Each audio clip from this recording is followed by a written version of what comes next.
Hola, ¿alguna vez has sentido que has tocado fondo? Que después de un error, una pérdida o una humillación, el camino de regreso parece imposible. Hoy vamos a hablar de una de las historias de restauración más poderosas de todos los tiempos.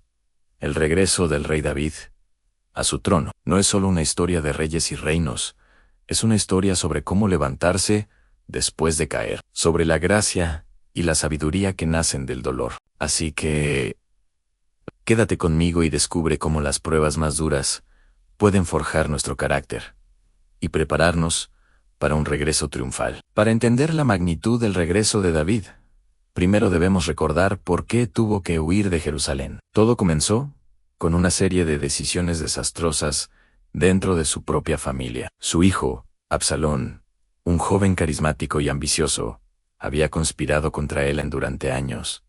Absalón se ganó el corazón del pueblo, socavando sutilmente la autoridad de su padre. Se presentaba como un juez justo y cercano, mientras que David parecía distante. La rebelión de Absalón no fue un ataque sorpresa, fue una lenta y dolorosa traición que culminó en un golpe de estado. David, para evitar un baño de sangre en su amada ciudad, tomó la desgarradora decisión de abandonar Jerusalén. Imagina el dolor de un padre y un rey huyendo de su propio hijo, descalzo y llorando, mientras algunos de sus antiguos súbditos lo maldecían en el camino. Este no era solo un exilio político, era una profunda humillación personal y espiritual. David, el gran guerrero, el hombre conforme al corazón de Dios, ahora era un fugitivo. Durante su exilio, David experimentó la soledad, la traición y el miedo, pero también vio la mano de Dios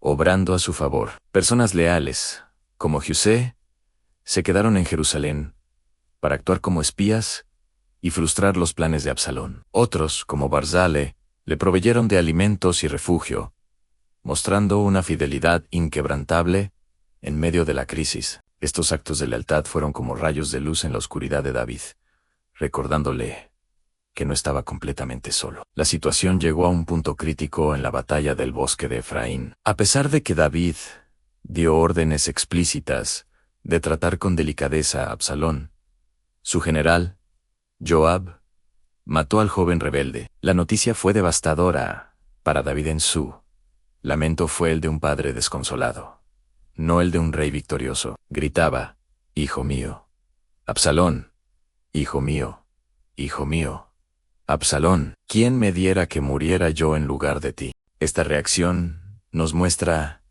la profundidad de su corazón. A pesar de la traición, el amor de padre prevalecía sobre el deseo de venganza. Su dolor era genuino, y nos revela un hombre quebrantado, no endurecido por el poder. Con la muerte de Absalón, la rebelión se desmoronó. El camino de regreso a Jerusalén estaba abierto para David, pero él no se apresuró, esperó, demostrando una paciencia y una sabiduría que quizás no tenía antes de la prueba. En lugar de imponer su regreso, envió mensajeros a las tribus de Israel, especialmente a la de Judá, su propia tribu, que había apoyado a Absalón. Les preguntó: «¿Por qué sois los últimos en hacer volver al rey a su casa?». Esta no era una acusación, sino una invitación a la reconciliación. David entendía que para gobernar de nuevo, necesitaba unificar a un reino fracturado.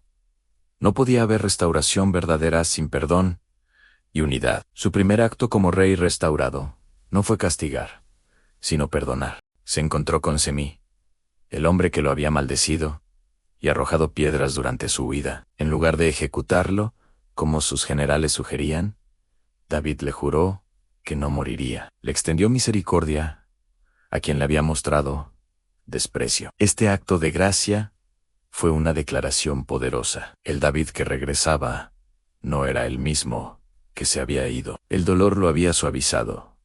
La humillación lo había hecho más compasivo. Otro encuentro clave fue con Mefabasit, el hijo de Jonatán, a quien David había mostrado bondad anteriormente. Durante la rebelión, el siervo de Mefabaset lo había calumniado, diciendo que se había quedado en Jerusalén esperando recuperar el reino de Saúl. Ahora, David se encontraba con un Mefaboset, descuidado, que no se había aseado desde que el rey huyó, una señal de luto genuino. Aunque las circunstancias eran confusas, David optó por una solución que, aunque no perfecta, buscaba ser justa y restauradora. Dividió las tierras entre Mefiboset y su siervo. La respuesta de Mefiboset es asombrosa. Dijo: deje que él lo tome todo, ya que mi señor el rey ha vuelto en paz a su casa. Para él, la restauración del rey era más importante que cualquier posesión material. Esta lealtad incondicional conmovió a David y le recordó el valor de las relaciones por encima del poder. El David que regresa a Jerusalén es un líder más sabio. Ha aprendido que la fuerza de un rey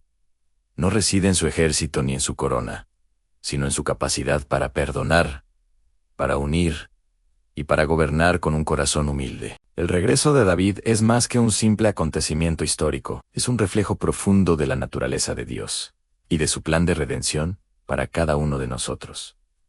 Piénsalo. David no regresó por su propia fuerza o mérito. Regresó porque, a pesar de sus fallos, mantuvo su fe en Dios. Su corazón quebrantado se convirtió en un terreno fértil para la gracia divina. Dios no desechó a David por sus errores. Al contrario, usó la prueba más dolorosa de su vida para refinarlo, para pulir las aristas de su orgullo y para moldearlo en un líder más compasivo y sabio. Esta es una verdad increíblemente esperanzadora para nosotros. Quizás estás atravesando tu propio exilio. Tal vez te sientas humillado por un fracaso, traicionado por alguien cercano o perdido después de una mala decisión. La historia de David nos enseña que el exilio no tiene por qué ser el final. Puede ser el comienzo de una transformación profunda. Dios es un experto en restaurar lo que está roto. Él puede tomar nuestras peores temporadas y usarlas para nuestro mayor bien. El dolor, la pérdida y la humillación, cuando se entregan a Dios, pueden convertirse en las herramientas que nos hacen más fuertes, más sabios y más parecidos a Él. Entonces, ¿cómo podemos aplicar esta historia en nuestra vida? Primero, aprendamos a responder a las pruebas con humildad, no con amargura. David no maldijo a Dios cuando huyó. Aceptó la disciplina, reconociendo su propia culpabilidad en la disfunción de su familia. Segundo, practiquemos el perdón radical. David perdonó a quienes lo traicionaron y lo maldijeron. El perdón libera no solo al ofensor, sino también a nosotros mismos del veneno del rencor. Nos permite avanzar y reconstruir. Tercero, valoremos la lealtad y la comunidad. En sus peores momentos, David fue sostenido por amigos fieles. No estamos diseñados para caminar solos. Busca y cultiva relaciones que te apoyen en las buenas y en las malas. Finalmente, confía en el poder restaurador de Dios.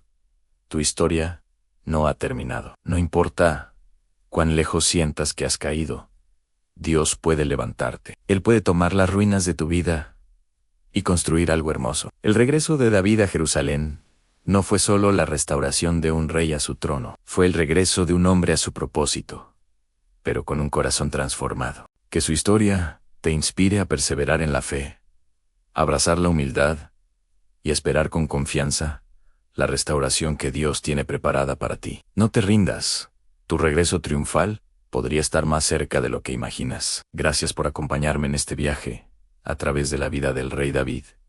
Así esta historia te ha tocado el corazón o te ha dado una nueva perspectiva. No olvides darle me gusta a este video y compartirlo con alguien que necesite un mensaje de esperanza. Y si aún no lo has hecho, suscríbete a nuestro canal para no perderte más contenido que busca inspirar y fortalecer tu fe. Nos encantaría leer en los comentarios qué parte de la historia de David te impactó más. ¿Has experimentado la restauración de Dios en tu vida? Tu testimonio puede ser de gran aliento para otros. Recuerda, no importa la prueba, siempre hay un camino de regreso a casa. Nos vemos en el próximo video. Muchas bendiciones.